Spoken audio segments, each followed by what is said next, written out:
The Linux Action Show is created by Jupiter Broadcasting. It's sponsored by Ting. Go to last.ting.com to save off your first device or plan, and DigitalOcean. Go over to DigitalOcean.com and use our promo code LASTDigital, and then you can spin up your own Linux rig for free. Welcome to Linux Action Show, episode 361. My name is Chris. My name is Noah. Hey, Noah, good morning to you. Good morning, Mr. Chris. Are you ready for me to tell folks about the huge show today? I want to hear about the I bet you huge do. show. Yeah. I bet you do. All right, well, coming up on this week's episode of the Linux Action Show, we're going to switch my wife, Angela, to Linux live on the show. This is something we've been planning literally for years, but in the last 48 hours, we've been working almost nonstop, even without sleep. So if we look a little tired, you'll have to forgive us. And then we've been meticulously preparing for this transition. A long-time, die-hard Mac user making the switch to the Linux desktop at a pivotal moment. Can it be pulled off? Well, we'll find out live. We'll bring her in. She's on her way to the studio right now. A little behind-the-scenes information. Her machine's actually still being set up a little bit right now. Some stuff is still importing. So it is down to the wire. It'll all be happening live on this week's episode of the Linux Action Show. Hopefully we don't blow it, because there's a lot riding on this. But, of course, we're also going to cover the news. Did you know that 78% of the companies in the world could be considered open-source companies in some regard? I know that sounds crazy. We'll break that down for you. Why Java might be disappearing from the web sooner than you might expect. And ZFS in Debian? Like, really? Built in? Yeah, it might be a thing. We'll tell you all about that. Plus, we've got the feedback segment. But before all that, Noah. The picks. It is our picks. All right. All right, let's start with the Runs Linux this pick. This week. This pick that's been sent in. Some of you guys might know about this, but pretty much all the most awesome robots in the world run Linux. Mm-hmm. And they either run Linux on the robot themselves or they run Linux in the control software. And so we have in the show notes about a 30-minute long video that covers all kinds of robots, from robots that have military purposes to robots that are going to be love bots one day, and how Linux. And as you watch the documentary, you'll see Linux used in various different aspects. So many of the awesome robots in the world run Linux, but the Osimo is one that we've talked about before. And if we watch closely, you'll see Linux in the action shot as they are programming this sophisticated robot. Continue to make improvements. Go, Ossie. Go. Osimo's most innovative feature is its advanced intelligence. Now, what are you seeing there, Noah? What are you seeing right there? I see Ubuntu. I see a terminal. Yeah. I see Firefox. Yeah, look at that. They know which browser to use. That's exciting. Yeah. Innovative feature is its advanced intelligence. Looks like Skype, too. I think I might have saw Skype terminal. Look at how many terminals. Yeah. Yeah, that's good. Now, we actually have a action close-up shot here that we can zoom into. And looks like M Clean is the machine name there, huh? Mm-hmm. Nice. Why do you think everything else is in Chinese and the title bar is in English? And the application output's in English, too. Yeah. Oh, yeah. That's the thing we never have to worry about as native English speakers, which that must be super frustrating. Yeah. Super interesting documentary, though. We were watching it on the pre-show, getting a little creeped out, actually. It's ones we've talked about before on the show, but there are some robots that, frankly, do bother me, like this Boston Dynamics robot. And so picture it, folks.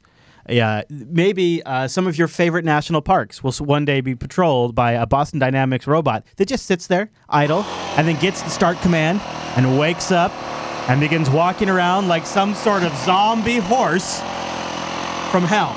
Look at that. And now it's hunting you, human, and it's looking for you. So this documentary's got all kinds of great Linux-powered robots. They'll probably kill you one day. Yeah. I don't think they're going to kill you one day. And I think they probably will kill you one day. I don't think they're going to kill you one day. The weaker animal always dies, Noah. It's just the way it goes. It's the circle of life. Kumbaya. Perhaps. And Boston Dynamics and Google are bringing it to you. One robot at a time. Was that sent in to us by an audience member? It was. That was a great one. Sent in by Billy R. Thank you, Billy, for sending that into the show. He says, I was watching this video about modern robots, and right there, about 6 minutes in, when they're showing the Honda Osimo, I noticed Honda was using Ubuntu. Huge fan of the show. I thought you guys might like to see that. Keep up the good work. Well, thank you very much, Billy, for sending that in. That was really cool. All right, let me tell you about our first sponsor this week, and then we have got an app pick that is right in line with this week's topic. But first, I want to tell you about DigitalOcean. In fact, part of our transition this week is being made possible by an OwnCloud instance hosted up in DigitalOcean. We'll give you more details about that later in the show. Oh, what is DigitalOcean? Oh, I'm sorry, I probably should have said something. I think you'll be really impressed. DigitalOcean is a simple cloud hosting provider dedicated to offering the most intuitive and easy way for you to spin up your own cloud server. And you get started in less than 55 seconds, which is pretty quick if you think about how long it takes to actually spin up a virtual server. That sort of blows my mind. And it starts at only $5 a month. We'll get you 512 megabytes of RAM, a 20 gigabyte SSD, one CPU, and a freaking terabyte A terabyte to transfer. And, as Linux users, we could be pretty savvy with that because a terabyte's quite a bit. I think if I think back to like when I had servers in colos, and the way it would bill is like I would always pay like $1,000 to get like somewhere around a terabyte originally. I mean, the pricing there is insane. And so now when I think about having a terabyte built in, I'm like, well, maybe I'll put a BitTorrent client on there and maybe I'll help out a project one week. I mean, there's all kinds of things you can do with your DigitalOcean droplet, OwnCloud, GitLab, make it the backend infrastructure for a project you're working on, use it to easily scale when you're having a big day at your company. There's all kinds of really great things. And for $5 a month at the starting price, the value is insane. And they got data center locations in New York, San Francisco, Singapore, Amsterdam, and London. And they just opened up a brand new data center over in Frankfurt, which is actually a central connection spot. It's one of the best spots to get over. They've got 40 gigabit E networking on each hypervisor, and they have enhanced storage, super fast, their fastest SSDs yet in this data center, and it sits right on top of the German Commercial Internet Exchange. So it's a great spot to be to have super fast connectivity to that part of the world. And it's just one of the options you can deploy to. And then on top of all of that, you manage it with DigitalOcean's incredible dashboard. This interface is so intuitive. It's so well built. It really is the final blow. It's the finishing move for DigitalOcean. They built it on top of Linux and KVM. They have unbelievable performant machines. They have tier 1 data centers. Bandwidth is super fast. They have some of the best coordination with upstream open source projects. They implement some of the greatest technologies like Docker. And yet they wrap it all up with this super, super awesome interface. Very intuitive control panel, which you can replicate on a larger scale with DigitalOcean's straightforward API, which they just released a brand new version of. I know some people in our audience use that to do snapshots before their package management. Other folks use it to plug into their Puppet management infrastructure or an applet in their Ubuntu toolbar. There's all kinds of things you can use. And when you use our promo code, LASDigital, L-A-S Digital, when you check out, you're going to get a $10 credit. Well, it's a $5 rig. So that means you're going to try out that $5 rig 2 months for free. Go do something awesome. After you watch this week's episode, go see how cool it would be to try your own OwnCloud server. I took a device, I moved it completely off of Google Apps. No more Gmail, no more Google Calendar, no more Google Contact Sync. I put it all up in OwnCloud. And I set my phone to sync to that on my own DigitalOcean droplet. It's really nice. And then later on, I just expand upon that. And now that we're transitioning my wife Angela over to Linux, I'm using that same OwnCloud instance to synchronize files between our multiple machines now. It is super slick to have all of that under my own control. And DigitalOcean's pricing structure makes it so much more straightforward to move up if I need to. It's a straightforward slam dunk. So go over to DigitalOcean.com. Try out some of their one-click deployments. Go do a package update. Anything. It is incredible. And when you use the promo code LASTDigital, you get a $10 credit. You can try it out 2 months. Absolutely free, no credit card required. DigitalOcean.com, LASTDigital. Thanks, DigitalOcean. You guys rock. I can't believe I forgot to mention this. I just set up a droplet to be a Minecraft server for my son. Oh, yeah. Yeah. And what was sweet about that is I was looking, like, there are hosted Minecraft solutions out there. Mm-hmm. But I can get a droplet for $5. And then you maintain control over that. You know, the other neat thing about DigitalOcean, too, that I've started to use recently is I used to have them email my SSH key out. Or, I'm sorry, they used to email the RIP password out when you'd create a droplet, right? Well, then I accidentally ended up getting locked out of my account because the email server went down. And so I couldn't. So, but then the neat thing is once you add your SSH key, and then, of course, with the YubiKey, it makes it even that much easier. But when I go to deploy a server now, I can click, like if you gave me your public key on your YubiKey, let's say I spin up a new chat server for Jupiter Broadcasting for doing the XMPP thing. I can just click Chris's key, Noah's key, and now, boom, when I create that droplet, both of us have access to it. That is really slick. It's super slick. Rather than having to SSH into the box, and then you have to create the authorized keys file. And then, of course, in CentOS, you have to change the permissions of the SSH directory and change the permissions of the... It's one button, and it's done. And then the other nice thing is it doesn't matter what distribution I'm using. If I'm putting it on Ubuntu or CentOS, it's the same process for me. I just click that button. Charim's asking, I put it on, it's a droplet with 2 gigabytes of memory because they have a bunch of range of droplets you can choose from. And so I think mine worked out to be I think that's $10 a month? Yeah. Which was still just about as much as I would pay for any hosting service that was any good. I think it's $5.12 for 5, and then a gig for 10. Yeah, something. I don't know what it is, but it's. I essentially priced it. I had like 3 or 4 Minecraft hosting providers I priced it to, and it worked out to be roughly the same. And I get full control and no user limits. The only limitation is what the resources are. But a lot of the hosted systems have hard user limits, and I didn't want to worry about that either. And the reality is, what are the chances you're actually going to bump against that hard limit, or bump against the resource and limit? I'd rather have it be slow anyways, if that's the problem. Mm-hmm. So we have an app pick. Our desktop app pick this week for Linux is pretty apropos if you're switching from the Mac. One of the things that you might be familiar with is Apple's hit-and-miss backup system called Time Machine. And yeah, it's known for its fancy UI, but one thing it's pretty good at is just wrapping something around rsync to give you revision changes. Have you ever used Time Machine to restore anything? No. Really? All right, let's see if I can find Apple Time Machine UI, because you got to see this. What would I install Time Machine on? I don't like a client. Like I thought maybe you were like helping a client machine. No. All right, so check this out. This thing. The reason why I want to show you this is because I want to show you kind of what the alternative is for Linux, how it's a little different. So the Apple version. Let's see. Well, I guess we could just here's the Apple UI. I don't know if this is. So this is here. We don't need the music. But when you go to restore files with the Apple Time Machine, you start in the location in the file system where you want to restore a file from, right? So here he's in this demo folder, and then he clicks the little Time Machine icon in macOS, and then it clicks this, so he goes there, enter Time Machine, right? And this is kind of my rough understanding. Now watch this, Noah. It drops into this whole space-like UI where you time travel. Have you ever seen this? No. Yeah, and so now you're in this space-time, and you see you have along the right-hand side is your date and time, right? And then down here is your date, your current date where you can restore files. Wow. And then you fly through space as you go back in time. I see. Yeah, it's a little like, it sounds cutesy until like you really need to restore a file and all you want to do is get to your file and you don't need to play a video game, right? Because this is a neat video game. I don't want to play Restore My Data the game though, and that's what Time Machine is. It's neat, it's fancy. The basic concept here is you're rsyncing files, you're keeping track of revisions, you're allowing you to restore revisions. The difference in how you present that, you could make arguments which way is more valid than other ways. Right. But the application we're going to talk about today essentially implements the same basic concept. It's called TimeShift, and it's available for Linux. TimeShift is an application that provides functionality similar to like System Restore or a Time Machine on macOS. It protects your system by taking incremental snapshots of the file system at regular intervals. These snapshots can be restored later to bring your system to the exact state and time it was when the snapshot was taken. It's using a combination of rsync and hard links, so you don't have a bunch of duplication files, and common files are shared between those snapshots, so that way the snapshots, you don't need to store like that MP3 file in every single snapshot. You store it once, and then you hard link that MP3 file to all the snapshots, so you save a bunch of space that way. And each snapshot is a full system backup that can actually be browsed with a file manager. So that's pretty nice too. So you can just browse and look for the data. Now I have had some problems installing TimeShift under Arch. I believe there is a Debian package. If you want something a little more basic, something else like this, there's a couple other ones. The first one I would go with is called rsnapshot. We've talked about that before. It's kind of the same thing, command line only, again rsync based, and back in time, which has a GUI, same concept. I would just stick with rsnapshot though if you're having a hard time with a GUI like this, because there's a lot of good guides out there for using rsnapshot. So 2 applications for you to use. Because we're talking about switching from the Mac today, we thought it was kind of appropriate to do something that kind of reminded us of Time Machine functionality. So maybe those of you who are using Macs and looking at switching Linux and watching this episode could have some similar equivalent functionality. So go check out TimeShift. And if you have any troubles installing it, there is a forum on there. But when let's see, do I still have the Air? No, I didn't. I didn't keep the Air. I had a build Air when I tried to install it, but I did see they have a dev package. And it's on Launchpad, so there may be a PPA as well. Not saying, but just saying it's in the repo.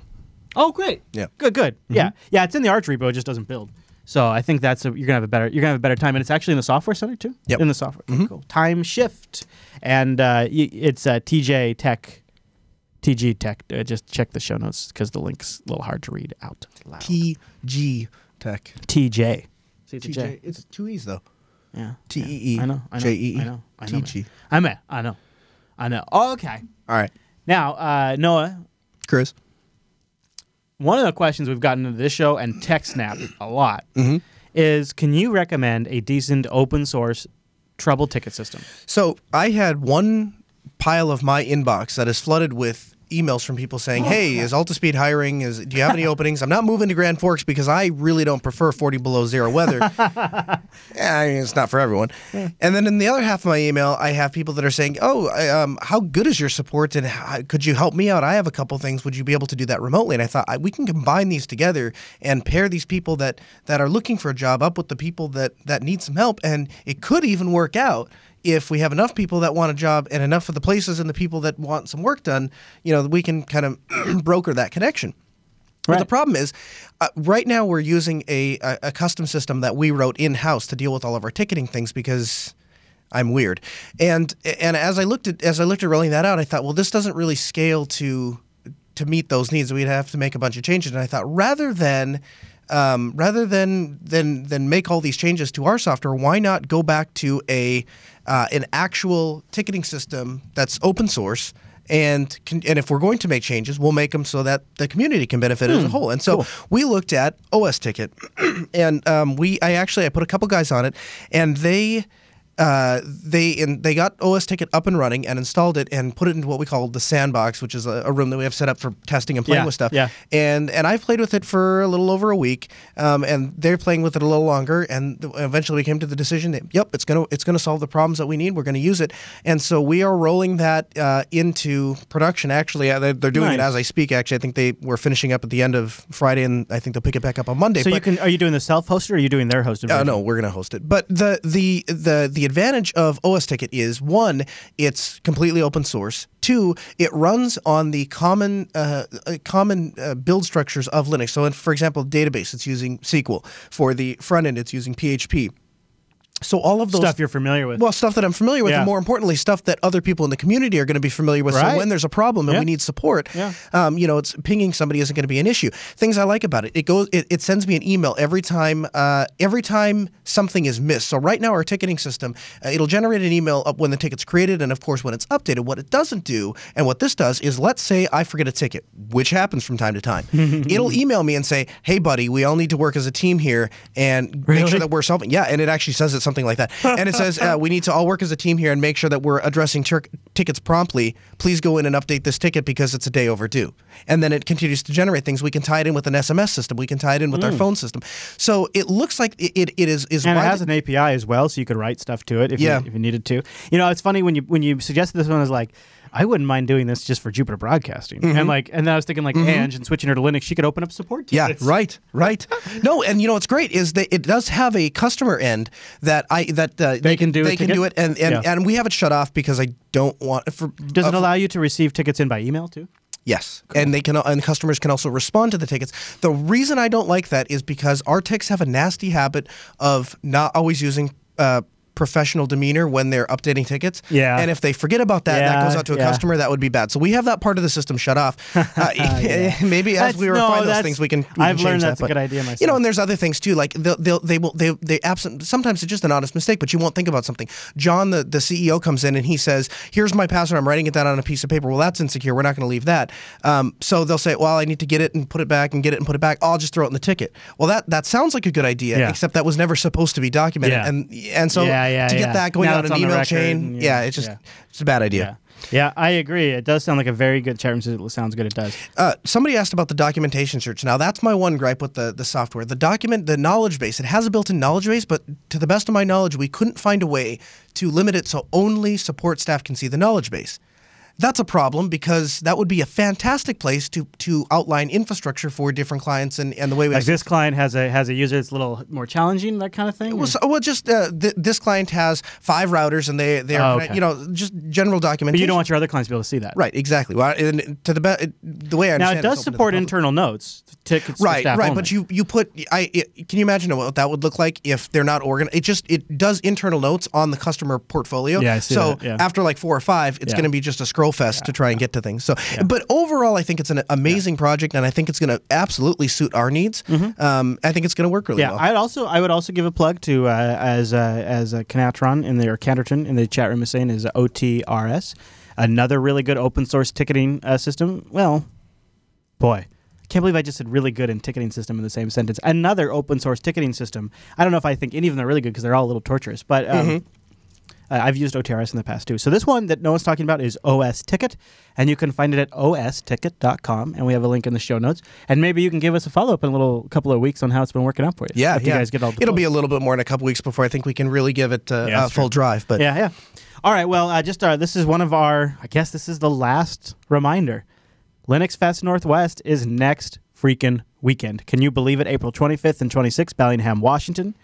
We're going to be there. The whole crew's going to be there. They all start flying in. That's why Noah's here in studio.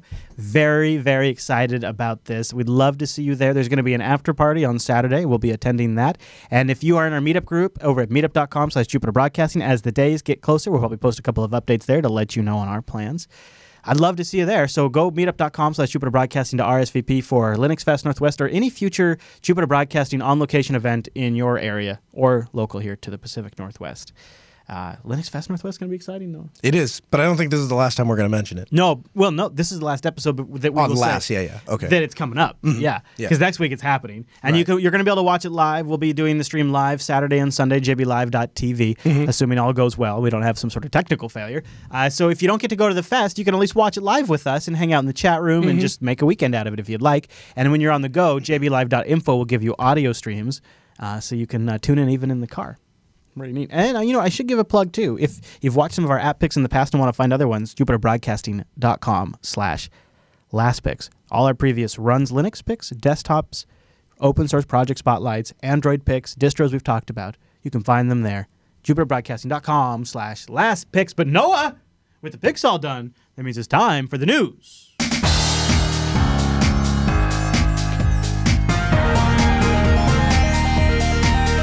Hey, it's the news, and this episode is brought to you by Ting.com. Ting is mobile that makes sense. Ting is our mobile service provider, and mobile that you should really go all up in. I mean, I'm just going to say, you know why it makes sense? Tell me why it makes sense. It's different than everybody else's system. It's what you pay, what you use is what you pay for. It's like they just take your minutes, they just take like your minutes, your messages, and your megabytes, and they just add them all up. I mean, it's mind-blowing, but it's true. That's what Ting does. It's a flat $6 a month for the line. So you can have as many lines as you want. You just pay $6. And then it's your minutes, your messages, and your megabytes. They add that up. And it's really straightforward. So for me, being a small business, I'm able to have multiple lines at a cost point that I never would be able to accomplish before. And now Ting has support for GSM and CDMA networks. So there's a whole new range of devices you can bring and a whole new range of reception that's available to you, which is great when we're traveling around. So we can switch between GSM or CDMA devices, which is kind of boss level stuff.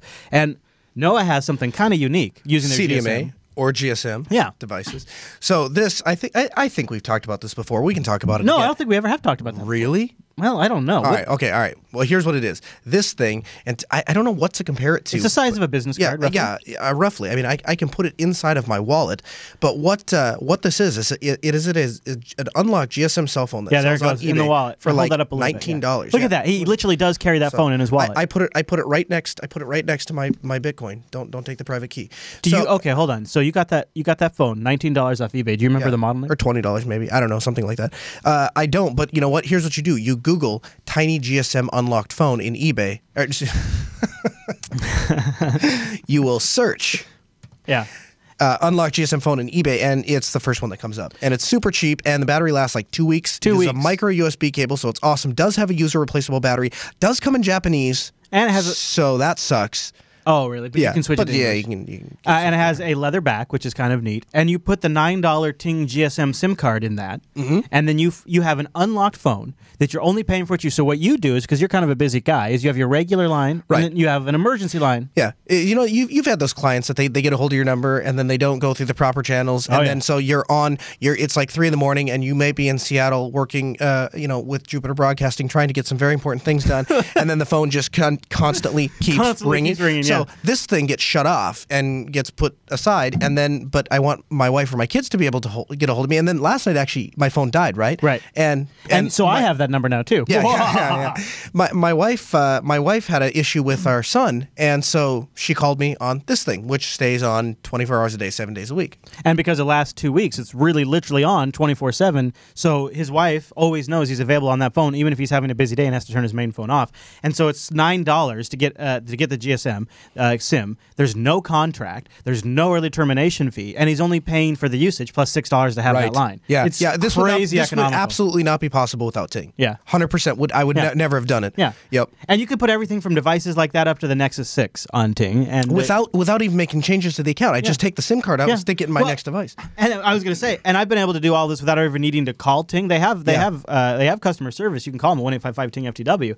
I've never needed to. I can do it all through the webpage. Another route you can go, if you just want want a nice phone that's just kind of ready to go with like a camera and a modern version of Android, for I got to imagine a limited time, they have the Moto G, which the price has been fluctuating a little bit depending on availability. But if you go to last.ting.com, that supports our show, and you can get the Moto G starting around $91. That's a modern Motorola Android device, off contract, unlocked, you own it for $91, and you only pay for your usage. That's crazy. Last.ting.com. You got to go check them out. Last.ting.com. Thanks, Ting, for sponsoring the Linux Action Show. Okay, I love this headline. We had to go with this, Noah. I have been pushing for open source in corporate IT since it was a bad thing. Like, it was like, give you a bad rep. Like, you were like, and since SCO was actively trying to harm Linux's public perception in the business, I was there advocating before and after. And so now to see this headline today makes me so happy. And 78% of companies run open source software, according to a Black Duck Software and Northbridge survey that they conducted together. They found that open source software was in 78% of businesses. Now, they try to spin this to have like kind of a scary cybersecurity not managing things very well, and I'll get to that in a second. But this is the 9th annual Future of Open Source survey they've done. And so we have 9 years worth of kind of perspective, and that's, I think, makes this particularly interesting. So Black Duck CEO said in a statement, the results this year, it's become more evident that companies need their management and governance of open source to catch up to the usage. This is the scary part they're trying to introduce. Is, look, yeah, now 78% of you are using open source, but you don't have management policies that are appropriate. They don't scale. You're not ready for all that technology. You don't have the legal and operational risk fully assessed out yet. So that's the sort of the scary twist on this. But here's the juicy details. 78% of respondents said their companies run parts or all of its operations on OSS, and 66% said the company creates software for customers built on open source. That's kind of incredible. This statistic has nearly doubled since 2010. 42% of respondents said 5 years ago that they used open source. So we've gone from 42 in 5 years to 78. 64% of companies currently participate in open source. That's up from 50% in 2014. That's pretty good. Over the next 2 to 3 years, they project that number to be at 88% of companies to contribute to open source that are using open source at some level. Large companies. So this is obviously this is kind of a sweet spot for me, right? Because this is essentially what we do. We go into companies and we tell them to take out their proprietary stuff. We tell them to put in open source, and of course we explain the advantages. But I think that it's short-sighted to say that, well, you don't have the management policies in place, so open source is dangerous. The reality is, if you think that you can solve your security problems with software, be it proprietary or open source, then you don't understand the technology and you don't understand the problems. Or human nature either. Well, really. That's the problem, is human nature. The human component is always the weakest. And until you fix that, until you solve that, it doesn't matter if you're using proprietary or open source. In fact, you'll be better off with open source, because at least then the only weakness is the human aspect, and not the gaping holes that you didn't even know were there. Yeah, not some sort of proprietary company hiding up holes because it hurts the bottom line. I agree. The biggest thing that companies can do, if you're out there working for a company, the number one problem I see, if you don't recognize somebody in your office, do something about it. If you walk up to somebody and they don't have an ID tag on, and you don't recognize them, at least. Hey, can I tell you a story? Yeah, please. So when I was doing IT work for a bank that's no longer even around since the 2008 crash, they had bought a bank. I think it was called Whidbey Island Bank, or I can't remember the bank at the time what it was called. It was, and so they bought this bank, and it was my first time I'd ever visited. And they were over in Paulsbo, which is across the water. You got to take the ferry, and I've never even been in this area. Yeah. And I show up one day, and I'm wearing my nice outfit for work. I've got I work like I'm supposed to. I look like I'm supposed to be there. I've got a clipboard, and first time to ever step foot in this branch, and I just walked in right in, said good morning to the teller, and walked into their back wiring closet and went to work. And I thought to myself, I could just be anybody right now. That's right. And all you have to do is just look like you're supposed to be there. That's right. Now, funny enough, the second time I visited, then one of the gals that had been there for a while actually called up the central office and said, "Is this guy supposed to be here?" But it took till my second visit until somebody said something. Number one. Number two, what would she have done if they said, "We don't know. We're not really sure. We don't have anyone scheduled." Yeah. Because here's the thing. What I have found, and I have similar stories. We'll walk into a place. But the biggest thing is I found that those people will actually help you carry expensive equipment out of the building into your personal vehicle without ever confirming that it was ever supposed to leave to begin with. Well, they care. It's not their problem. Yeah. Here's some good news. So I thought this is particularly interesting, going just sort of back to the survey here. 66% of respondents say they're going to consider open source before the other options. They're going open source by default, 66% of respondents. When they go to look for a product, they start open source first, 66%. 55%, this is lower than I expected. 55% of open source they say people that use open source, they believe, 55% of them believe that it delivers superior security when lined up against the proprietary solutions. The superior security of open source is also expected to rise to 61% over the next 2 to 3 years. 58% think open source scales better. I don't know how the hell they say that, but when evaluating security technologies for internal use, 45% of respondents said open source solutions are given first consideration for internal security use. I'm not trying to say that this is why this is necessarily why it scales better, but I would submit to you that the reason that they believe it scales better is because. Sorry, I just turned your mic down a little bit because I bumped it. That's all right. Go ahead and turn me down.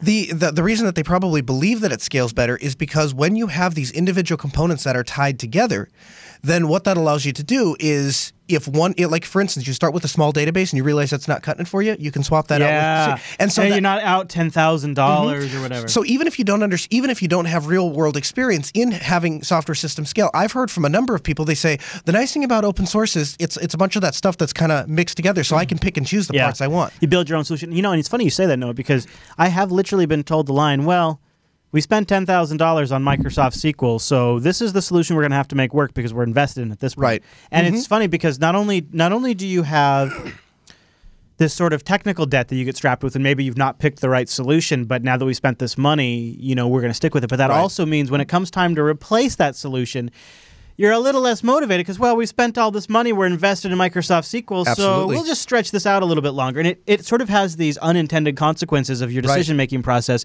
when you're looking at your fundamental technology that powers your enterprise. And the reality is you and I probably put an above average emphasis on IT infrastructure because that's what we're passionate about. Yeah. But the reality is most of those companies look and they say, listen, is Microsoft Exchange getting the job done? Well, it crashes every couple of days. Yeah, right. But are we getting emails? Yes? Okay, then listen, then we're not spending $50,000. We're not putting that into the budget to do this. All right, you caught this story this week, and I wonder if it's got you fired up. You're not a Chrome user, but the headline reads as such from Ars Technica: Chrome starts pushing Java off the web by disabling plugins. And I don't know why they're singling out Java. It seems to me like we're trying to make Chrome out to be the bad guy. And I like to do that. I mean, sure. But really what's happening here is that Google, and I think you might be able to argue rightfully so, is disabling the 1990s era Netscape plugin API architecture that has literally been around since Netscape. And starting with Chrome 42, the API will be turned off. Users will be able to turn it back on if they want to. But then I'm assuming after that, that's probably going to go away. Google's planning to phase out it's called NP API because it says that it's sort of the cause of a lot of hangups, crashes, and security incidences, and adds a lot of code complexity. So they're looking at bug reports, and they're constantly seen as a source of crashes. Of course, I'm sure some of those plugins are crap. The company suggests that the developers who are using the Netscape plugin API either use web standards. That's not really a good answer for extensions, because if we could use web standards, we wouldn't need extensions. Or Google's own proprietary extension system, such as the native client system. And of course, Firefox is going to have their own solution that isn't compatible with Chrome. Yeah.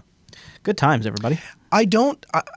While I understand that there are issues going away from Java and, of course, disabling, essentially, even if it is just by default, I can't help but come to terms with the fact that at the end of the day, Java sucks. I mean, everything that really runs on Java is just... But see, this isn't just Java. Now, Java's probably the biggest plugin that'll be affected by this. Maybe that's why ours is calling out Java. I think putting Java in there is sort of a detention grabber because it's anything that uses the Netscape plugin API. So it could be a PDF reader. It could be Flash. It's anything. Yeah. And... I mean, I don't know. I feel like we have gotten to a point where there are better ways to accomplish some of these tasks, and developers don't really put the first step forward because they already have an existing code base or an existing thing, and users don't know necessarily to say that. I mean, the users know that things like, for example, Java, and I'm going to pick on Java, but they know that when that little Java applet pops up, whatever's about to follow isn't going to work very well. Yeah, it's going to be crappy. So, and I mean, we kind of went through the same rigmarole with Flush, didn't we? And I mean, it only changes when the powers that be say, all right, listen, we're just going to put our foot down. So this is what I'm thinking, and I don't know if this is the answer to your question. I don't know much about Google's native client stuff, but it's a sandbox for running compiled C and C+ code in the browser. That sounds super scary to me because I think all of us know the sandboxes leak from time to time. So if you're able to run C or C++ code in the browser, that sandbox has got to be rock solid. But let's, for the sake of argument, let's just assume the sandbox is pretty rock solid. Google has a lot of bug bounties and stuff like that. They're throwing manpower at this thing. Yeah, for the sake of argument, we're going to say it's pretty solid. I do not know if technically and license-wise, if Firefox could implement native client. I've never really cared to look into it. But now that we're at this point, I've all of a sudden become curious. So I probably will look into it after the show. Right. Because I wonder if this took off, if native client took off, if Firefox couldn't go, oh, all right, we'll just do this. Yeah. And then it sort of solves the problem. Yeah. I don't know. Maybe the chat room knows. That's something I'll keep an eye on. But native client could come to the rescue. Okay, so we got a couple more stories before we run. And this one is like, chat room says, Mr. Q5 says it's BSD licensed.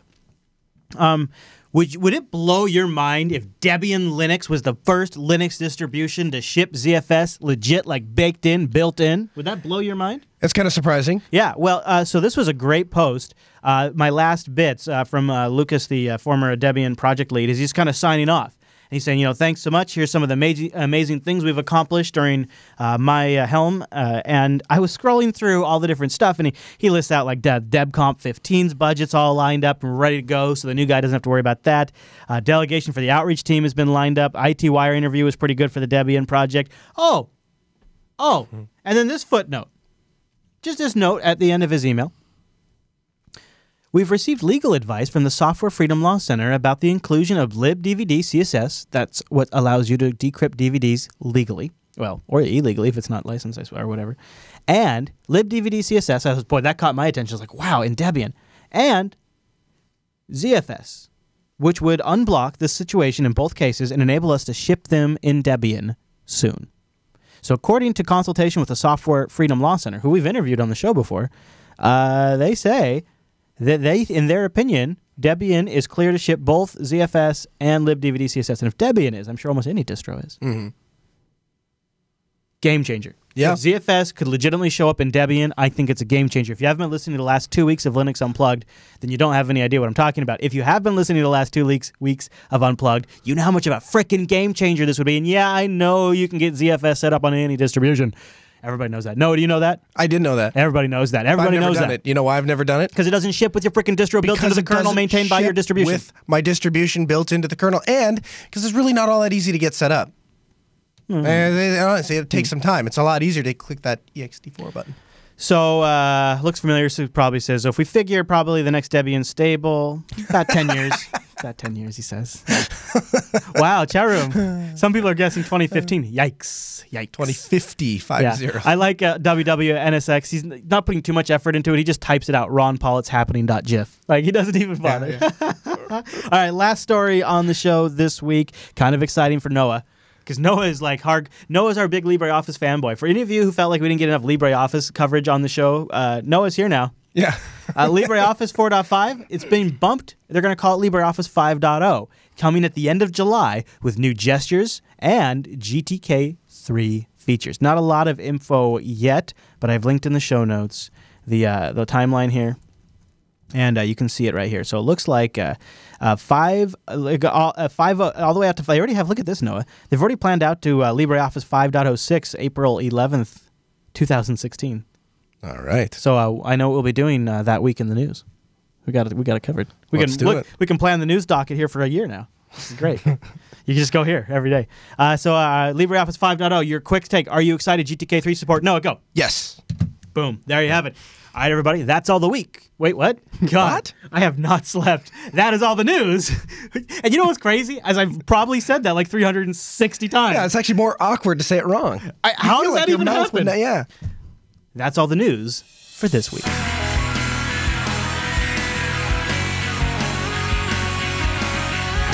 Now, if we've seemed a little punchy this episode, it's because Noah and I have been working on a big project this week, switching my wife over to Linux. Now, why is that a big project? Well, two reasons. A, I felt like shame that my wife wasn't running Linux, or at least hadn't given it a recent try. She had tried in the past. We'll tell you more about that in a little bit. But really, what it really is she's genuinely a fan of the Mac platform. She likes a lot of their applications.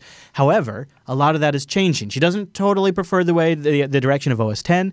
iPhoto is being retired. Apple doesn't want you to sync your phone to iTunes using a USB cable. Her workflow is really being changed out underneath her, really without any say on her part. So this week, we decided to sit her down in front of a nice Linux setup and see what she thought about switching to Linux from the Mac, and we're going to walk through the whole process from before it happened, what she was worried about would go wrong, and what she's hoping would go right. Then she'll join us and do the switch live on the show, and you'll also get the behind-the-scenes info from Noah and I on how we pulled it off and the surprising challenges we ran into. It's kind of rough. The endless surprising challenges that we ran into. So we'll cover all of that in this segment, but first I want to thank our segment sponsor, System 76, and I can tell you, if you do not want to spend 48 hours trying to get a Linux desktop installed, you might check out System76.com. They have machines designed to run Linux, perfect to run Ubuntu, and they'll give you Ubuntu support as well. From laptops to desktop, like this Ultra Pro, which is a great machine, to the desktop rigs, everything from the Meerkat, which is teensy tiny, up to that big old Leopard Extreme, and they updated Sable. Go check it out over at System76.com. Go get yourself a computer that's built to run Linux. That way, you don't have to fight with the hardware. You get to play with Linux. And man, has that ever been more apparent this week. System76.com, and tell them the Linux Action Show sent you. So, Chris, one of the many times that we were in the process of installing Linux on here, I had the Bonobo, and as you were aware, we had a potential backup use for the Bonobo. Yep. So I had it sitting up on the counter on one side of the room, and I had taken a thumb drive with Elementary OS. Yeah, that's what it was. Yeah. And I stuck it in the Bonobo, booted from the USB drive, clicked install. I walked across the room to pick up the delicious, amazing munchy thing that you had bought at Costco. Yeah. Took one bite of that. Rakai looks at me and goes, "Those taste like Apple Jacks," except he didn't know the name, so I said, "Let me find the name." So I Googled green cereal box and got Apple Jacks and go, "Oh, Apple Jacks." Okay. I walked back to the other side of the room. Elementary's done. Installed. All the drivers work. All the sound works. The display works. Meanwhile, we are 14 hours into trying to just get a bootable system. Yeah, at that point, And now here we are after that, and we didn't even go with Elementary OS. We're going to go through all of that. In fact, that's probably a good place to start. So Noah and I sat down with Angela's old MacBook, and a MacBook that we're going to move her to, because it was one that was recently repaired for free by Apple, that all of a sudden, we have a MacBook. This could be the perfect transition machine. And I think that's probably where this takes off, right? It's right there. All right, let's pick it up. And that's a go. And there we go. So sitting in front of us is two MacBooks. And don't worry, I'm making sure Noah doesn't have the shakes. He seems to be handling it okay. I'm doing all right. I guess it's the high protein load while you've been here. Yes. That's good. So we did something kind of maybe risky. We loaded on Angela's MacBook Antergos Linux, really Arch Linux. And that seemed crazy. Not our intention originally. We were going to go with Elementary OS or Fedora or never OpenSUSE. But we actually, Antergos worked out really well for a couple of reasons. Out of the box, it's one of the easiest we found to install on the MacBook, so that was good. It has UEFI support. That was good. Freya, the situation with Freya doesn't have that yet. I guess they have a guide that we found, but it essentially involves setting up refit and all that. Right, and the other issue was the guide for refit, remember, was designed to be run from macOS, or just written from that perspective. Refit or refined. Yeah. Refined. It is... the bootloader software. Yeah, it's actually pretty cool stuff. And it's not just for Macs, but it's a popular way on the Mac to multi-boot Mac OS X and Linux, and maybe even FreeBSD. Yeah, I know somebody that does that. You know him too. On a Mac? Yeah, I think so. At least that's what he says. That's what he says, man. Right. I think it's PCBSD.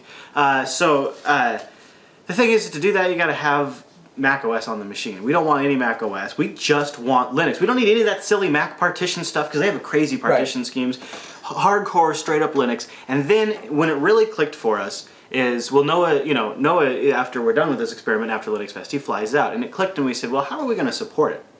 It's like, yeah, I'm going to be supporting it, right? I'm going to be the one supporting it, and I'm going to be updating all of my rigs that run Arch before she ever updates hers, because I'll do the updates for her, and I'll sort of be doing the beta testing ahead of time. I have essentially the same setup. We're going to give her GNOME 3.16 with the loadout here. You might get to see that later. In a way that's sort of designed to hopefully she'll sort of find it familiar. And I'll do the updates first, and if something breaks, I won't do her machine.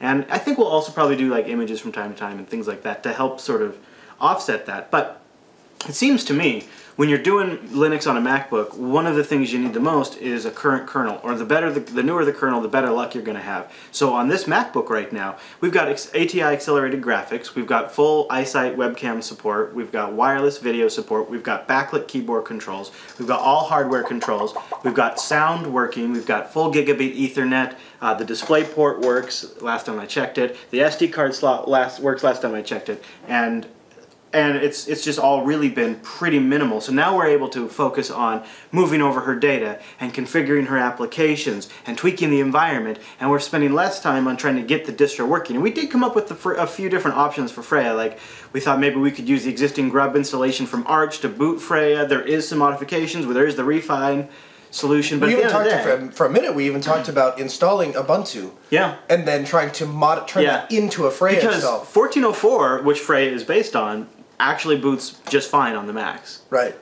It's really strange working on a MacBook. It's really weird sitting in front of a MacBook, but so far we have all of her pictures moved over. We're going to get those imported into the photo software, and now what we're in the process of doing is moving her music folder over. Between her music and her photos, those are the two big folders of data that she has. And then what we're talking about doing is using OwnCloud to keep this computer in sync with all of her other machines. So that way any changes she makes to a document there'll be persistence across all of those machines. And that'll hopefully kind of grease that transition into Linux. She doesn't feel so much like she's getting the rug pulled out from under her. So we've got about another 20 minutes left on the file transfer for the music, and then we'll get that imported into Rhythmbox. And, we kind of distilled it down for you, but one of the big snags we hit is we originally thought Freya would be the best distro for Angela because it was close to the OS X use paradigm. And it turns out, because we were being very stubborn on our goal of no OS X on the Mac, we wanted a pure Linux experience. That's a little more challenging than you'd expect if you need to use certain types of bootloader tricks to get like your graphics working and things like that, which is exactly what we ran into on the MacBook. Right. Is we need to be able to pass certain flags to the boot environment so that way we could get the ATI graphics. So there were a couple things, right? Because we couldn't get elementary OS to boot because we couldn't. They didn't have UEFI support. They didn't have UEFI support specifically for the Mac, right? Because it's a different UEFI implementation. It's proprietary. And then add to that even once we got Antergos on there, and see how we said it right, wasn't able to, like you said, wasn't able to talk to the graphics card. Yeah. So we lost the ability to suspend. We lost the ability to do desktop presenting. And as it turns out, that's 3D. Angela could probably use her computer day to day without 3D accelerated graphics, but for us to be able to show you her desktop in this show, we have to have 3D accelerated graphics to get the video out to the capture machine. Mm-hmm. So this added a whole layer of complexity in order to be able to demonstrate it to you that we maybe would not normally run into when doing this migration. But there wasn't the big issue because you said that she has to have an external monitor. Yes, right. So if that's not there, then it's right. A bust. And here's the thing: the chat room is just bent on this idea that while I've installed it, every MacBook is different. Before I came out here, I swallowed my pride and I borrowed a MacBook and installed Ubuntu. I installed a couple different distros. Granted, I don't think Arch is one of them. Here's the thing. And it worked on those. But those... And this makes a big difference. We're probably using the NVIDIA graphics driver. Yeah. And it's not just herp ATI versus NVIDIA or AMD versus NVIDIA graphics. It's fundamentally easier to get the graphics driver working on the MacBook Pro under Linux and how the video is initialized by the kernel and all of that. Like, it's just easier if you have an NVIDIA rig. If you do not need ATI accelerated graphics and you just want to use the internal Intel graphics, you can actually get pretty far pretty easily with Antergos on a MacBook. You just have to do a few tweaks to get the Wi-Fi working, and you have to pass a couple of things in Grub to get the video to get X11 to work. Mm-hmm. Now, to Rikai's credit, our editor, Rikai, he stayed up literally all night long. Well, we all did. But, I mean, Rikai's really, really focused on this while we took a few breaks and tried different things. We had OS X and Freya. We had just Freya. We had video issues. And now we have just Antergos in Linux on here. Right. And I think fundamentally, here do you think we should show her? No, we'll wait. We'll wait for Angela to get here before we show the desktop because she's about to step in. But I think fundamentally we came up with something that she's going to be pretty happy with. Yeah.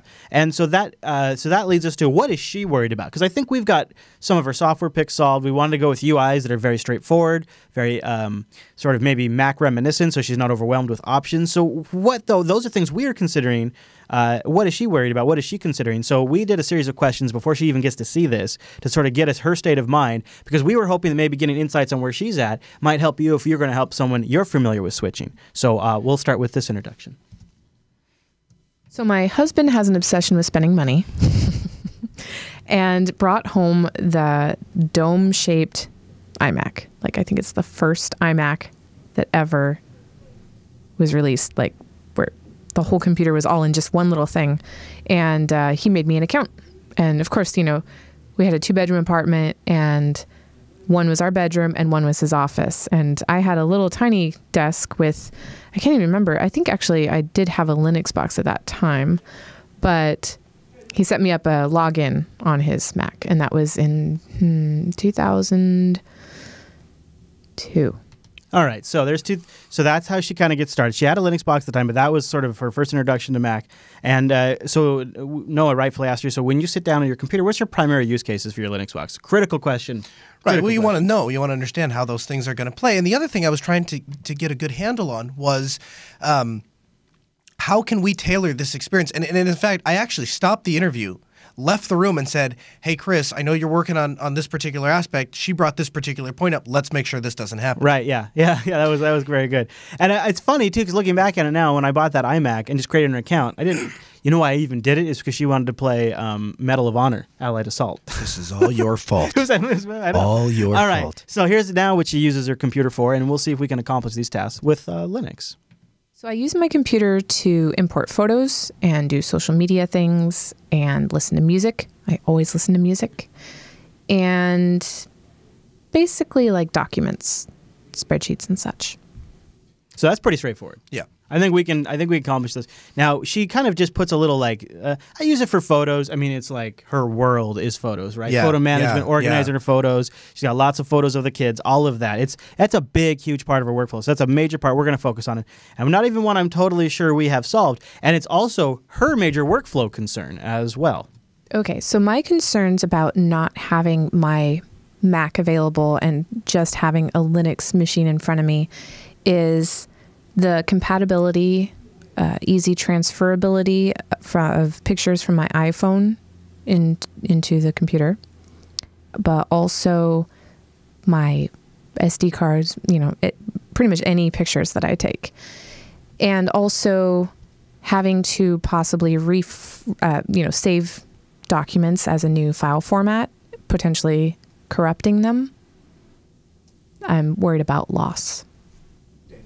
Yeah. I'm also kind of worried, I know just briefly that a lot of Android users, phone users, end up, the only option they have for getting pictures from their phones to the computer is to use something on the cloud. And I don't like all my pictures going to the cloud because for several reasons. Privacy is a big one, but also because I don't like to keep every picture I take. I weed them out, but sometimes I don't weed them out until I'm at my computer. I think that's a pretty common workflow. I think that's pretty fair. Mm-hmm. I think a lot of people probably just sort of take a lot of photos and then pick their best ones back at their computer. Right. Now, she's not all concerned, and I'm really glad you asked her. You said, so what are you looking forward to? And this is what her answer was. I am looking forward to seeing if there is a good alternative photo program in Linux. I'm also excited at the idea of another music program. Those are, my hobbies and my life. So it will be interesting to see if there are better programs out there for that. And this is where an area I am a little nervous about. So for her photos, we picked Shotwell. And I'm a little concerned that maybe we should have gone Digicam, but when I compared the UI side by side, I really felt like for Angela, what I wanted to do is if Shotwell I think won't overwhelm her when she sees it, and if she can say to me it's not enough, then I can say, here's Digicam, right? But see, it's easier to do ahead. that. That's thinking ahead, yeah. So that's why I went Shotwell for photo management. And then you know all of this. We debated for hours which music programs you should use. We considered everything from Amarok to XMMS. No, not really. But but we actually decided to go with Rhythmbox, mostly because we're going with a GTK environment. And when we started to whittle it down, it really came down to Banshee or Rhythmbox. And Banshee hasn't had an update in about a year. And Rhythmbox had an update at the end of March. So we decided that with that in mind, Rhythmbox and Banshee both seem to have decent iPod sync support. So there's some playing around we can do there. Yeah. And they both have podcast support. So we went Rhythmbox for her music collection. Both Shotwell and Rhythmbox at this point seem to be handling the load pretty well. We got her permission to do something different with her photos. Instead of bringing on all 500 gigs of her photos, we only brought on the last 3 years of her photos and offline the rest, which she was okay with. Yeah. And so that, I think, made Shotwell a lot more manageable. Shotwell crashed a few times on the import, but nothing that wasn't manageable. And in Shotwell's defense, maybe once it's set up, adding a couple photos at a time isn't going to be a big deal when you try and just throw half a terabyte of space at it. Now, unquestionably, she's going to be on an Archbox. She's switching to a new operating system, new usage paradigms, new ways to do everything. Tech support is going to be a critical part of making this successful. Tech support is going to be fast support, fast response, and getting this stuff solved is going to be really important. And so we had to ask her, what are your expectations around tech support? I'm going to call Altispeed.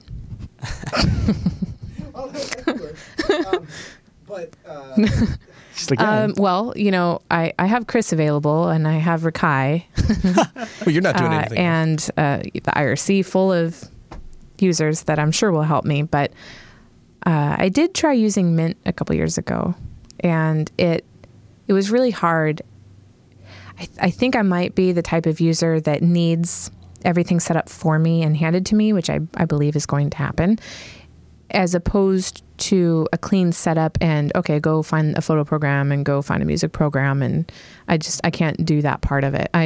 I'm more advanced than a typical user, but I'm not advanced enough to learn that, to want to learn, I think, that discovery technology side of it. The replacement discovery stuff. That makes a lot of sense. Like, what do I know? What do I know is the good app to do my photos? Right. Yeah, that's got to be challenging for anybody that's switching to a new platform. And she has kind of made hints. There were some problems last time she ran Linux. Right. And I don't know if we can necessarily blame Linux, but there were some things that did go wrong. Well, let's be clear. I mean, the last time she tried Linux was... the last time when she's speaking about it, she's talking about almost 10 years 2002, ago, right? The KDE 2.0 era. So really, I would go as far as to say that we're talking almost about two separate operating systems at this point. Really. But it was a major concern of hers. And a couple things went wrong. I used Picasa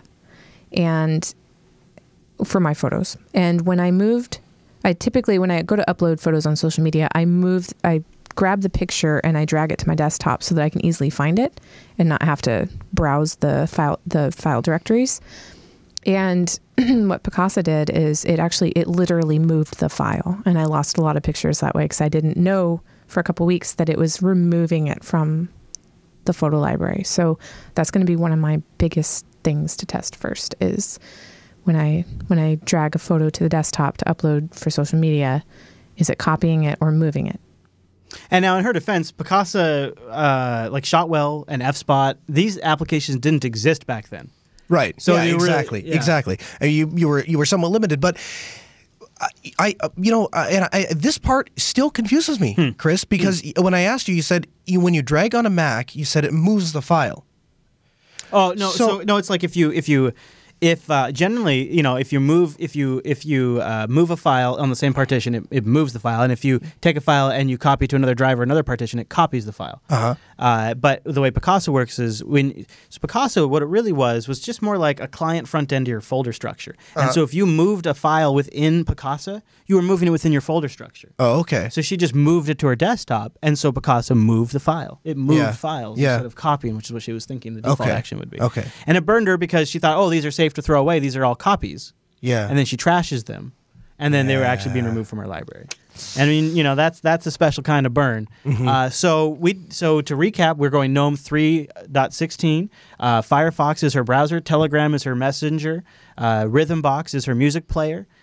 Shotwell is her photo management application, and we're gonna now introduce it to her and see what she thinks. And my hope is, my general approach to Angela is going to be, you're not an expert, but you're also not a total noob. So this is an operating system that's for a little bit more of an advanced user, but we've gone through and we've custom tailored and picked the applications for you. Yeah. And think of this now as this is your new Jupiter Broadcasting work environment. This is the Jupiter Broadcasting work machine. Right. And we are replacing applications that your original vendor has decided to sunset. Yeah. Primarily iPhoto, and I also am willing to bet quite a bit that they're going to also sunset USB syncing eventually from the iPhone. Right. Those are her primary workflow mechanisms on the Mac. You take those away, it's a great opportunity to move. So I say, if you say, all right, let's move you up to an operating system that's a little more advanced, they're not going to swap out the way it works on you, they're not going to remove applications from you, and it's a great work environment for the rest of your coworkers too. Yeah.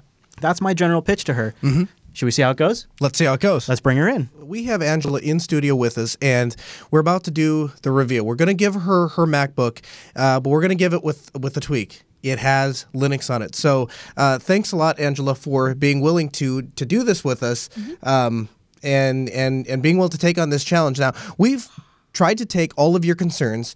We carefully looked at them and tried to find the best Linux equivalents to what you're used to on the Mac. So this is your desktop. So tell me, as you're sitting down and looking at it, tell me what you think of it. If you had pulled this out of a box from an Apple store, what would you be thinking? Would you be thinking that this looks like an inviting machine? Yeah. On first glance, it has a dock, which is very comforting. Because that's like what my MacBook has. And if you didn't see an application on the screen here and you wanted to get to it, where would you go to look? The upper left-hand corner where it says applications. So this seems, I mean, like, without even knowing that it says applications there, like, that is, I would go to the upper left-hand corner. Okay, so this all seems fairly intuitive, right?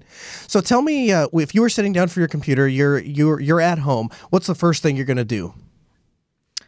I launch Firefox. You launch Firefox. Okay, so Firefox is probably pretty obvious. Maybe you can give that a go.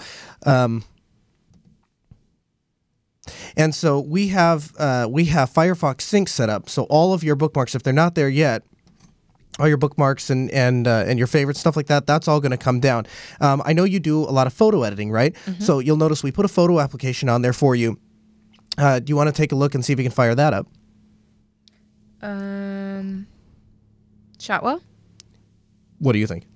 Well, does that seem? Probably. It looks like an aperture. Okay. Thing. But, okay. We'll launch it and see what happens, huh? Yeah. I just don't know about, I don't know about everybody seeing. I checked it. There's just your legs. I know, but, oh, great. Yeah, no. Okay. Here's your photos. There's my photos. How about the music application? Does that seem like that resembles something that you're comfortable with or familiar with? Interesting. Yeah, it looks a lot like iTunes, actually. Really? Yeah. So, and there were two applications. There were one that we thought maybe looked a little bit more like iTunes, and one that we thought would give you a little bit better stability. And we went with the one that gave you a little bit more stability. So I'm really happy to hear that your first impression when you open it up, you say, "Hey, that kind of looks like iTunes." Yeah. Everything is recently added. Yeah. Okay. Interesting. It actually appears a lot simpler, but I wonder. Let me get down to F. To my Florence in the Machine. See if I can create an album pretty easily. Whoa. And you can use the search. Oh, yeah, that's true. I think I will. Huh. Did you get my entire library? Well, we tried.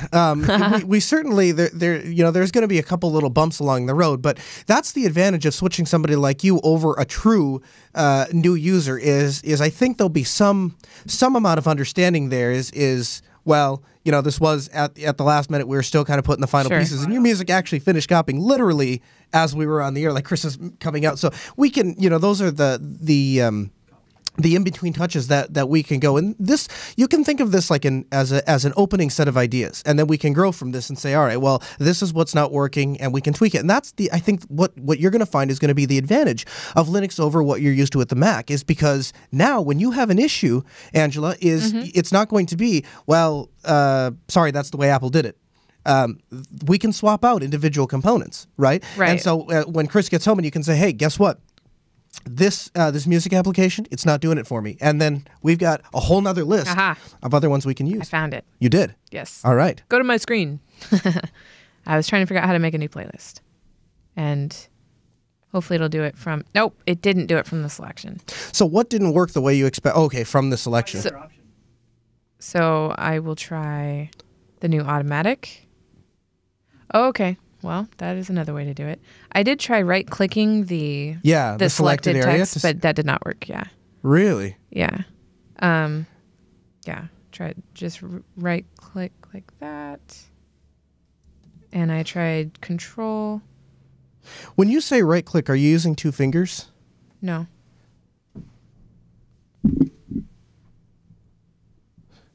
May I sneak in here real quick? I just want to see.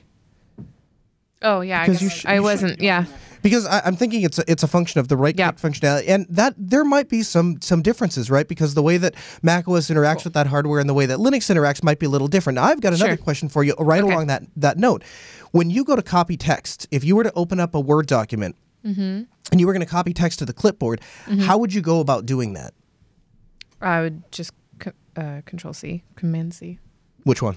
Well, I don't know. I'd have to. You try. I'd have to find out. Yeah, because like whenever I'm on a Windows machine, it's different. It's okay, so you make that transition, and that's not going to be an issue. No. Okay, and that's this is the functionality of Linux. Because if you told me, hey, you know what, Noah, that's just not going to work, I would tell you that's no problem. Actually, there's a little button, and we drop it down from a regular keyboard to a Mac keyboard, and then it's going to follow your Mac command structure, which is kind of neat. Okay. Now, Chris actually, and this shows you exactly how last minute some of this was, is actually while you were on your way over, Chris got you an IRC client. Oh, and he got it all set up. And you and I have actually been talking in the IRC. That's Terminal. Terminal looks like an IRC. Yeah? Pigeon, okay. I'm not entirely sure that it got added to the dock, to be honest with you. Oh, okay. Then, is it Polari? It is. Okay. So Andrew's last. So this is a very basic IRC client, right? Yeah, it is. What it's going to allow you to do is get up and running. And if you need that support that you were talking about, you and I spoke, and you said that one of the ways that you were planning on seeking support is through the IRC, which is a fantastic way to get that community support. But if you don't have an IRC client configured ready to go, it's no use to you, right? So this is going to allow you to get up and running. Obviously, there are more advanced clients, of course. I'm sure you're familiar. Chris is really big into Quassel. And so once we get some of the changes made on his Quassel core, you can actually have an account on Quassel. You'll maintain that persistent connection. Then once next week when we switch you off your iPhone, then you'll actually nice. Then you'll be able to install that Quassel client right on the phone. Yeah, you snuck that in there really nicely there. Yeah. And your Android tablet too. You would be able to install it on there. They have clients for all those. I found myself wanting to do Command Tab. Okay. So that might be something that we want to switch then. And it's really not all that difficult to do. I don't know if it's something I want to necessarily attempt on air because, from across the keyboard. Fine. But it is a trivial change to make. So I guess is there anything that you're looking and you're like, you know what, this is and really it's going to be a situation where as you start to get into your workflow, then you'll start to notice those things. But as you're looking at it, do you see anything that's missing? I think just maybe I was probably just a word processor, spreadsheet. Okay. Okay. And have you worked with LibreOffice before? Yeah. Okay, so that holds like a very special place in my heart. So I think you'll find that the experience is far and away better than Microsoft Office. Okay. Yeah. Well, that That very well could be the case. Yeah. I'm just still really afraid of losing formatting or having glitching. I think if you have PowerPoints, I've seen that be an issue. But the reality is, I think especially when it comes to Word documents and spreadsheets, I haven't seen that.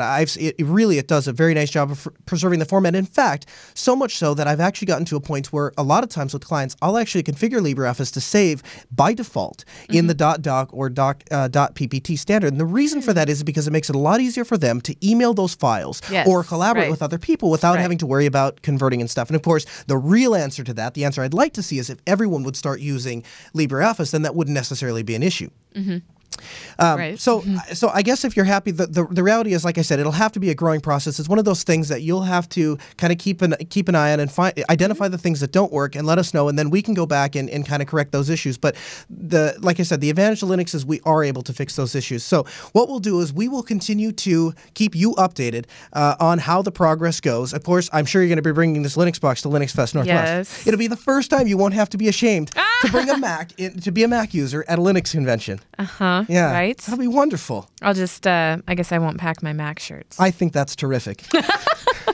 So we'll keep you updated, and as and maybe even as Angela comes across issues, Chris and I don't know everything. So when some of those issues come up, if it's an oddball issue, you could post on the Reddit, or we can post on the Reddit, and hopefully this will be yesterday will be the last time that you used a Mac. You'll be switched over to Linux, and this will grow. And then the next step, Angela, what I'd really like to see, what would really make me proud, is if next year I come here and you switch from the Mac to a System 76.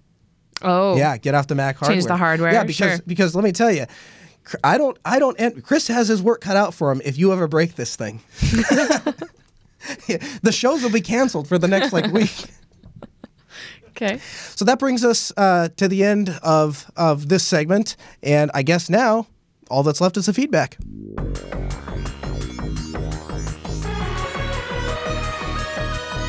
Now that brings us to the end of this week's broadcast. And a couple of things before we get out of here. We got some emails and a bit of follow-up. I suspect from the last segment, Angela's problems with her music not showing up, the Florence and the Machine specifically, is I'm pretty sure she bought those on iTunes. So that means no copy protected. So we have a batch of music we're going to have to set aside and convert for her. So we had done that at one point, but we reloaded that MacBook, I don't know, probably last time at 3 a.m. So, So we just finished copying the files back over. But I think that's one of the gotchas, right, is that iTunes copy-protected music. A lot of people in Angela's family bought a lot of music on iTunes as well. They don't have copy protection anymore, but if you bought it within a certain time, it's going to be on there. Yeah. So that was a challenge we went into.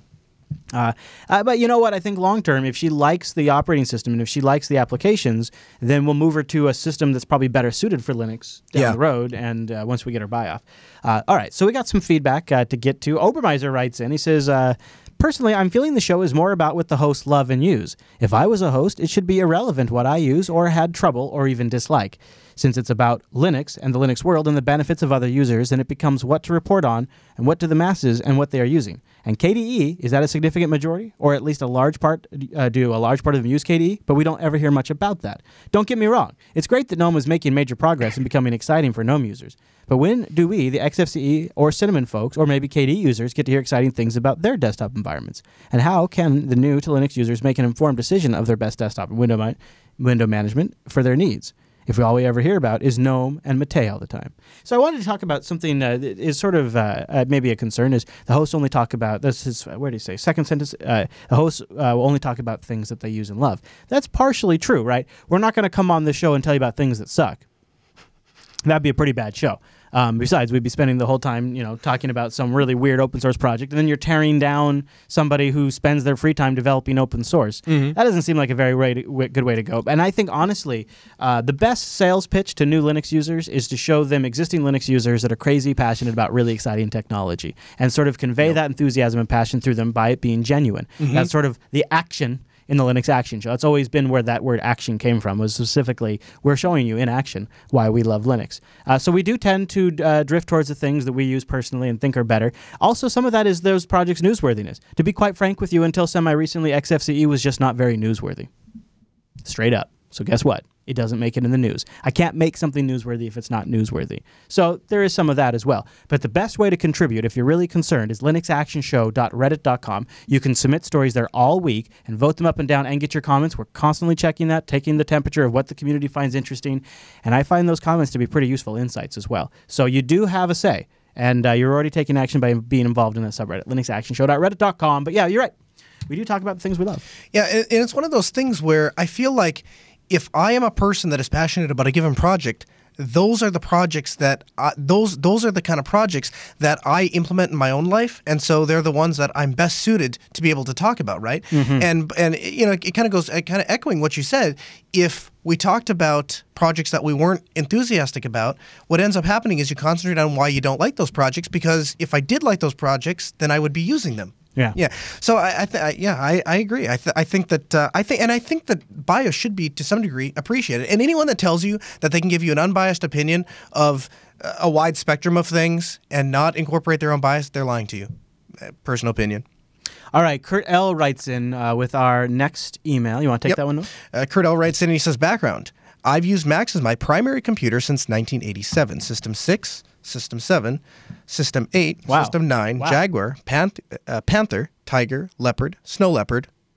Notice how it stops there. Snow Leopard, for me, was the high water mark. It's been erratic since then, and the UI changes that came with Lion caused me to realize that the writing was on the wall for my continued use of OS X. It's just stupid stuff. But taking away the scroll arrows, the change to narrow iOS-style scroll bars that aren't even visible by default, the removal of Iozon in Finder window that opens the sidebar, all these things that scream, we care more about how it looks than how it works. Every release of OS X since then has been endlessly analyzed for its translucency and the width of its fonts, and whatever the colors are bright. Ridiculous.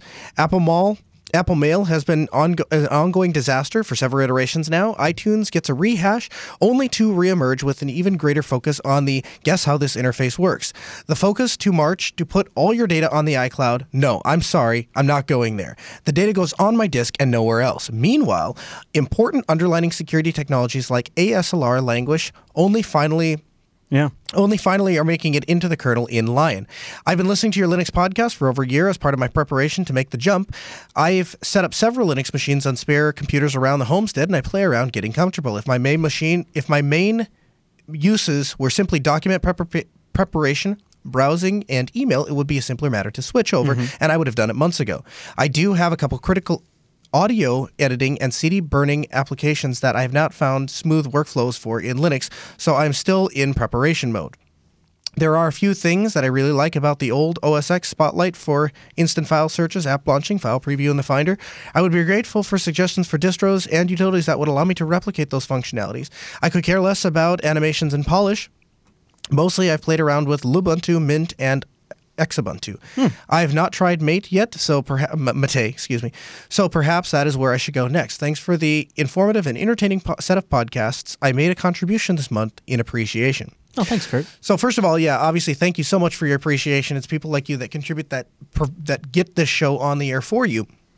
But I also want to commend you for understanding that, this is you've identified a problem in macOS and you have correctly identified the solution of if you want more customizability, if you want to play a little bit more, if you want to tinker, that's where you're going to move off of OS X and move on to Linux. And we have talked about that in the past, Chris, that this idea that Mac may provide an all-inclusive experience for its users, but where it lacks, where it falls short, where it falls down is its ability to customize and to play with. And those users, especially the tech-savvy ones, people like you, people like him who have very specific preferences. And even people like Angela who's running up against, they're sort of forcing a change in the workflow, sort of this pressure, this sort of tax you get for the market strategy of the company that's driving that platform. Right.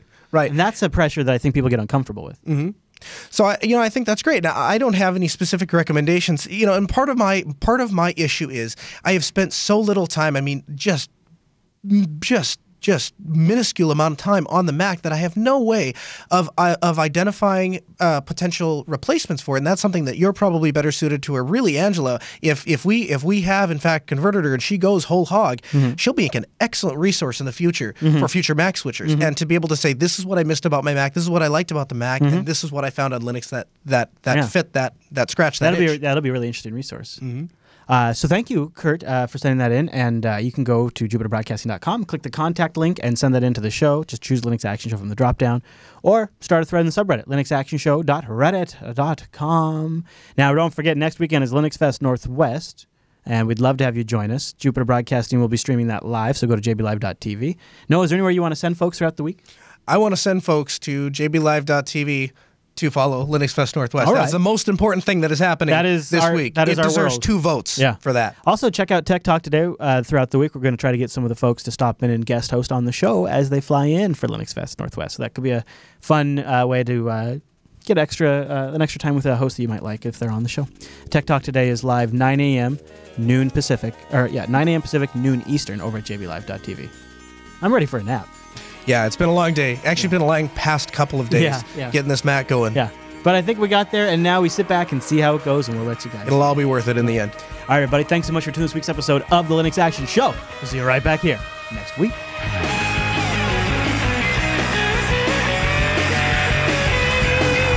Back it up. Yeah. So we're starting Thursday. Thursday. I wake up 6:30, 7 o'clock in the morning. And I get done with all of my work around 10, 11, whatever it is, and I realize that my flight is at 5, meaning I have to be at the airport by 4, meaning I need to be leaving for the airport no later than 3:30, meaning I have to be up and ready to shower by 2:30. So why go to bed for, a little over 2 hours? Just didn't see. I can just get some stuff done. So that's what I did. So I stay up all night, get on the plane, fly all the way here. I landed because then I reset, so I actually lose 2 hours in the time change. Yep. So I land at 8:30 or 9 or whatever, and we get here, we hit the ground running with this laptop thing. Yeah, that's for sure. And then, what was I doing last night? Oh, we're ripping out the network infrastructure. So we ripped the whole studio network infrastructure apart and put all that back together. Natch. Yeah, and then that brought me to like 4 a.m., 3 a.m., 4 a.m., whatever it was, and then got back up at 11:30 noon yesterday, somewhere around there. No, I was 11, about 11, yeah, somewhere in there. Yeah, about 11. And then again came back, started working on the whole conversion process, and then we were up all night doing that and redoing all of that. Well, yeah, we'll talk about that in the show. Yeah. Anyway, little to no sleep. Yeah, yeah, and Rikai as well. Yeah, Rikai, man, he just saved the day. Mm-hmm. Really, when it comes down to it, neither of us switched Angela to Linux. Really, Rikai switched Angela to Linux. Like, honestly, we're going to show up here, ride in like a couple cowboys and be like, guess what we did this week? Because really we didn't do. You know what, honestly, if it was just you or I, we would have given up last night. Yeah, and we would have just delayed the show and went over to Best Buy this morning and bought. Yeah, that's right. Well, we got as far as looking on the website, just to price out different machines. But look at that! Now look at that! Yeah, look at that! That's a robot. Yeah. Is that giving you the heebie-jeebies at all? No. Hello? Anyone in here? That doesn't give you the heebie-jeebies at all? Not at all, dude. It's a robot. What's to be afraid of? It's a computer. If we weren't watching this video, you would have no idea that was a robot. Probably. That gives me the heebie-jeebies.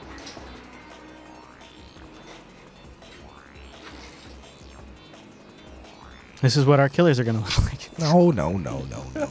All right, so where's this Linux? Okay, now does this thing bother you at all? Okay, that's a little more creepy, yeah.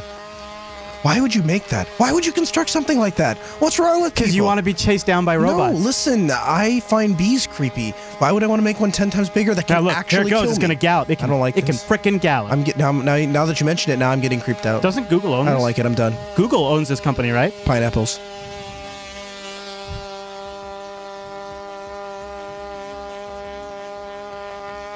I had to use that stupid little two-stroke motor, too. That sounds like a bee. It can walk on ice. Pineapples, I don't like it.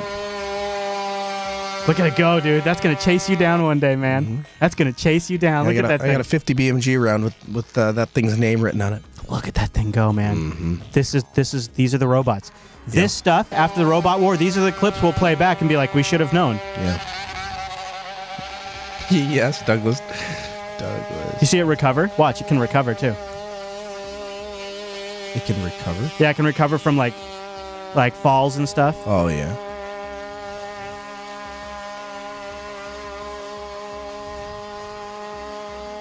Oh, man. Look at that. That is what your killer looks like, Noah. Watch it. Look at those legs. Look at that.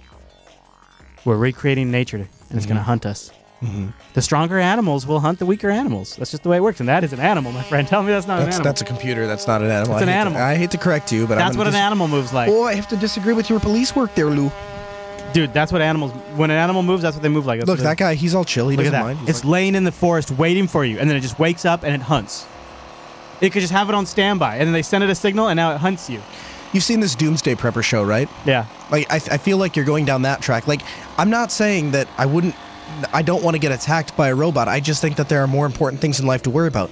Like, for example, how many Macs are taking over the world, and how do we fix that? What do we do about it? You know, like, that's a real problem. Yeah, well, this is a real problem, too. All right, where's the screenshot at, Noah? How the hell do I make this our runs Linux?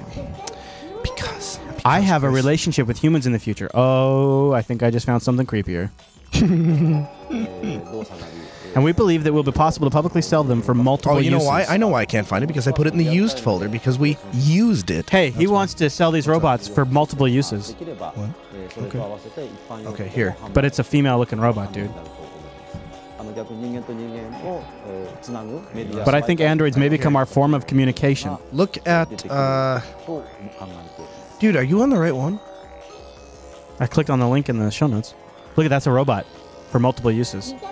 It's absolutely necessary that good-looking, enjoyable, and heartwarming robots go to 6 minutes. Have relationships with humans in the future. The robot's talking. Go to 6. Okay, I will. Okay. But this is... Look at this. Yes. I'll see you again in the bright future. Mm-hmm. Not so bright for you, my dear. Hey, Noah, look, LibreOffice is getting my panties all up in a bunch. Over. Roger that, Chris. Sorry to hear about your panties. Thank you, Noah. Look, we gotta get a go-ahead on this news, and I gotta be honest with you. The news is a real stinker this week, and we're gonna need to go ahead and just stretch these stories out. Over. I think your walkie-talkie skills need a little bit of improvement, Chris, but we're going to work with you, and we're going to get that straightened out. Roger that, Noah. Look, we got 1 week until LinuxFest to make this a go, so we need to hustle on that training. Back to you, over. Roger that, Chris. We'll work on it right after the show.